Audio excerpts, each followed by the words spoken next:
next na game, like kids games for toddlers 3 to 5. So, dito siya magkano number 1 ay yung mga dula.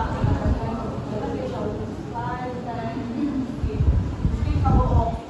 So, ang first na dula niya ay 1 ways to learn colors. So, kani ka dula kay kwan siya. Like, from, diba, colors sa front kay green. So, ibutang nila ang front sa green na basket. First, ano yung green? Strawberry, ibutang nila sa red na basket. Yan, manian, ibutang sa red. Yan, maning dolphin, ibutang sa green. Yan na siya. I-sort nila by color. Tapos next, kay opposite words, activities. Kani, kung hot siya, i-connect siya sa cold, sa eyes. So, kung happy siya, i-connect siya sa sad. So, gaya siya, mo siya ang opposite words, activities. Next is count and compare. So, mo siya select the biggest one. Kani po ito, select the biggest one. Pili ko nila ang pinakadako. Tapos kani isa kay which one has more. So, ilan po nila 1, 2, 3, 4, 5. 1, 2, 3, 4, 5, 6. Isa kani isa kay tulo lang pa. So, pili ko nila itong pinakadakan. So, next, complete the picture. Kani, di ba, ang mga picture of like, photo. So, ilahan ang ibutang dira kami, present mo niya ang house sa penguin. Kani ang house sa penguin, so ibutang nila nila sa grab na nila pagdang sa penguin para mabuo. Tapos kani, mga fruits. So, na siya mga shape. Ground. Tapos next is fill the missing numbers. So, 1, 2, 3 na. Kung isa ang wala yung number, for example, present ni 1. Yan, wala ang number 2, kung mark na siya.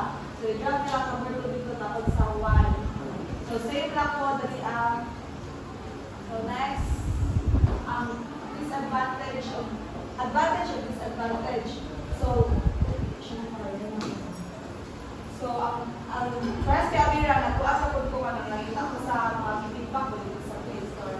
So, ang advantage niya, ano siya, I like how I can select which game modes to include in each individual experience. So, sa baba ko, game, yung anak ko, baka nito nga partner yung anak ay marang nari-ulit ka ng video card, nari-ulit sa niyang anak ko.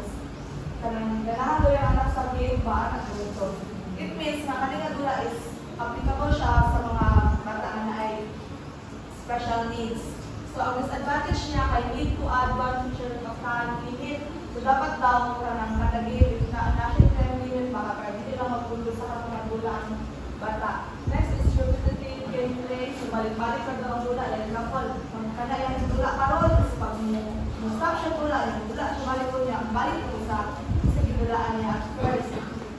So, next game is kids offline preschool games.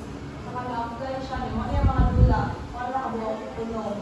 Joint tasks, balloon pop, racing, coloring, puzzle, of learning. So, first,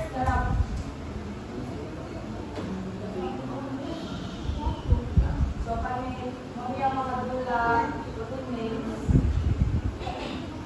So, ang advantage, disadvantage niya ay this is fantastic for the toddler. The colors are bright and engaging. So, the music is fun and the game is challenging to use his mind. Yeah, disadvantage kay kuan siya. Dahil natin mga spelling at mga mali-mali doon.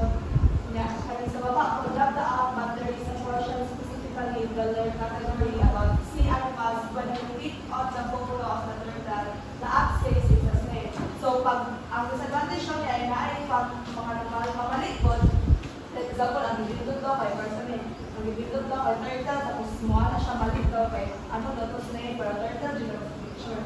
Muna ang disadvantage, ano nga, game. So, next is